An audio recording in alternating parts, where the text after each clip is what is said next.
Bienvenue à un nouvel épisode de Parlons Reprenariat. Nous avons le plaisir d'accueillir Frédéric Boisvert, président et chef de la direction de la Chambre de commerce et d'industrie de Québec. La CCIQ est l'une des plus grandes chambres de commerce au Québec et au Canada et un acteur clé dans la région de la capitale nationale, offrant des opportunités de réseautage, de formation et de positionnement stratégique. Cet organisme soutient activement la croissance économique et la prospérité des entreprises locales. Aux côtés de M. Boisvert, nous aborderons la nécessité de soutenir la transition des entreprises et le rôle crucial du reprenariat pour l'économie du Québec.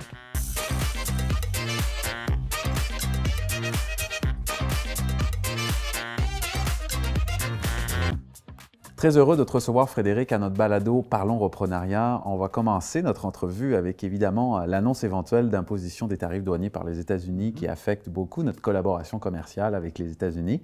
En tant que président, chef de la direction de la CCIQ, j'aimerais ça avoir ton point de vue. Je sais qu'on t'a vu réagir ces derniers temps beaucoup sur ce sujet-là. Alors, commençons avec ça.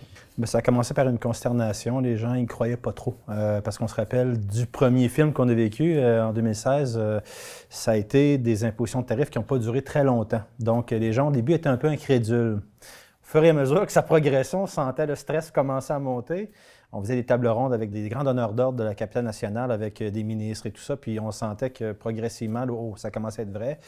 Et là, vers les derniers jours avant la date où on commençait à dire qu'il allait en avoir, c'est vraiment des gens, des chefs d'entreprise qui commencent à dresser des plans de diversification. Mais de la diversification, mon cher Alexandre, ça n'arrive pas du jour au lendemain. Alors, ça se prépare, ça va demander voire des mois, des années pour diversifier, mais maintenant, il y aura un avant puis un après, c'est clair. Là, le partenaire américain a ébranlé notre confiance et on ne peut plus faire comme avant. Alors, on doit vraiment, comment je peux dire, se réveiller rapidement. Là. L'état d'esprit actuel de nos dirigeants face à cette menace, tu le vois comment et qu'est-ce que tu perçois sur le terrain? Bien, d'abord, je te parlais d'une consternation, mais maintenant une grande résilience. Moi, je parlais avec des gens de, par exemple, Exfo, qui vendent beaucoup aux États-Unis. Ils ont du staff de l'autre côté de la frontière. Ils se sont donné des stratégies pour éviter les tarifs, tout ça.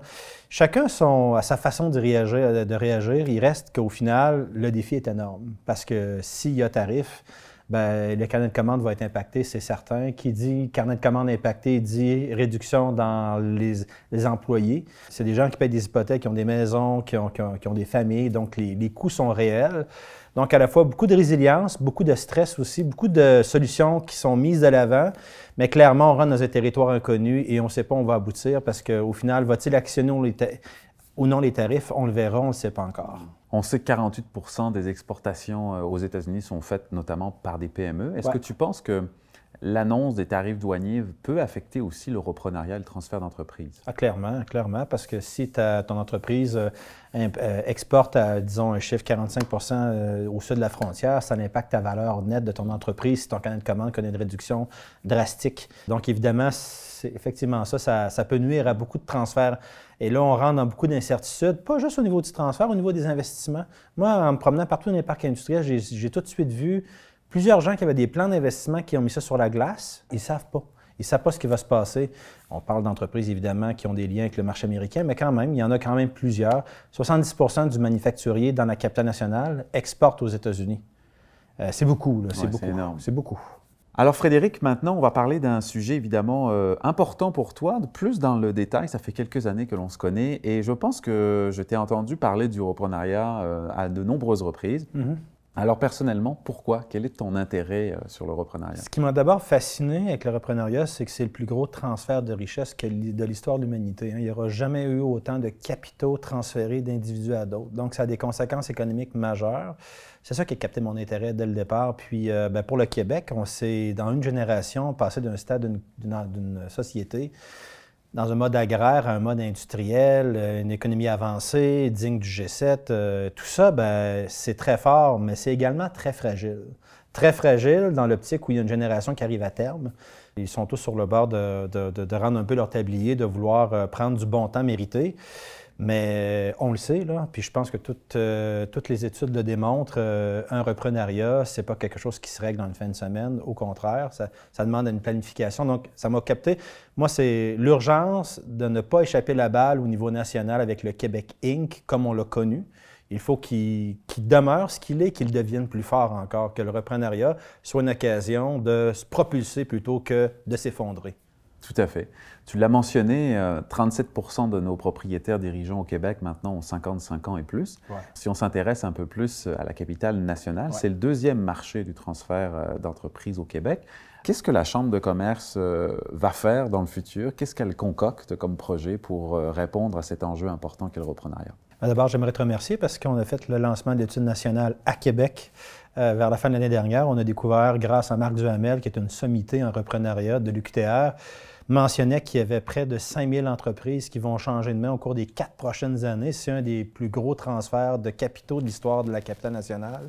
Nous, on est très excités avec ça, mais ça vient avec son lot de défis.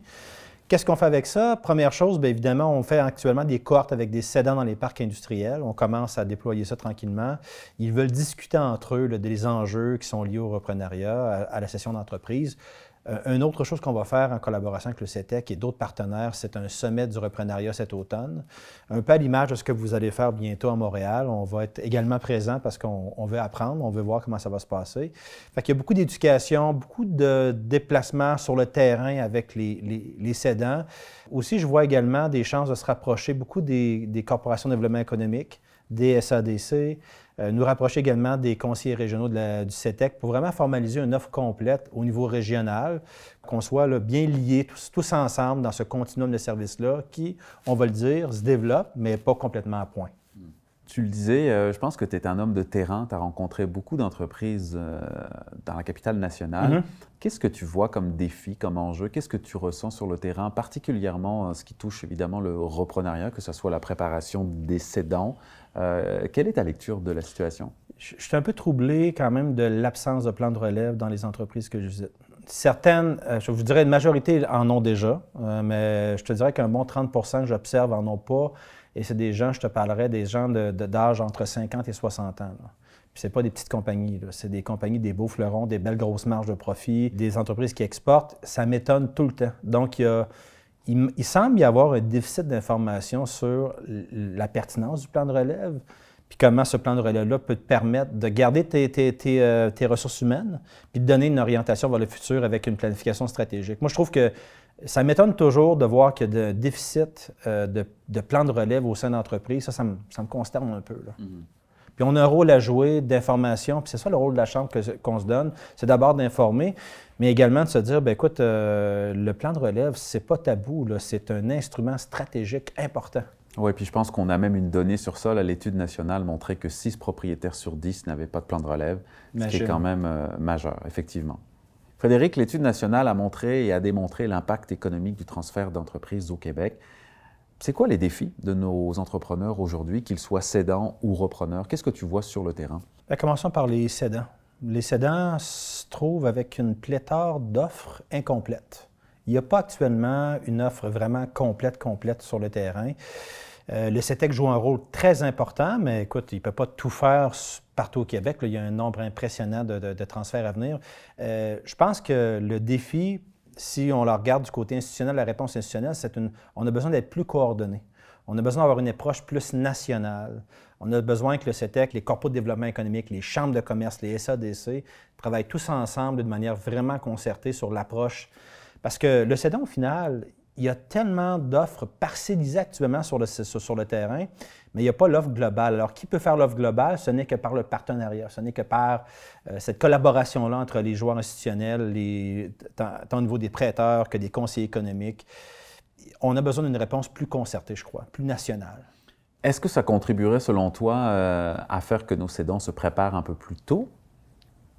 Parce que c'est un sujet auquel on a pu échanger sur le fait que beaucoup de cédants, hésitent à annoncer que leur entreprise est à vendre, n'ont pas de plan de relève. On a 6 propriétaires sur 10 qui n'ont aucun plan de relève.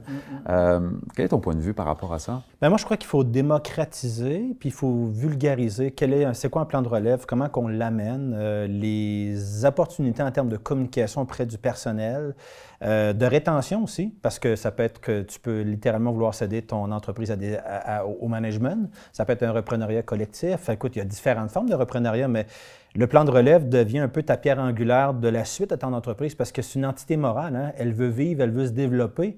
Puis un reprenariat, ce n'est pas une fin, c'est une renaissance. Alors, ça se planifie. Ça se planifie des années à l'avance. Et je pense que c'est très stratégique de le faire, mais il reste qu'au Québec, je ne sens pas encore qu'on est rendu à ce niveau d'aisance, puis ça fait partie vraiment de la culture, et ça doit en faire partie. Qu'est-ce que tu auras envie de dire à nos cédants ou à nos repreneurs pour développer justement cette culture? Quel serait le message de Frédéric aujourd'hui pour eux? Bien, aux cédants, c'est parler. Parler que, tu sais, faites un plan de relève. Parlez d'abord à vos employés. C'est d'abord vos premières parties prenantes. Très important, commencez avec ça. Quand vous êtes repreneur, il y en a plein de repreneurs au Québec. Hein, il y a des repreneurs qui souhaitent reprendre des entreprises avec zéro sous d'investi. Il y a beaucoup de repreneurs, mais peu d'élus. Encore faut-il se faire financer, avoir accès aux capitaux, tout ça. Pour les repreneurs, passez du rêve à une bonne préparation. Quel type d'entreprise vous voulez cibler? Est-ce que vous avez accès à du financement? Parce que quand vous n'avez pas à ça, vous perdez votre temps.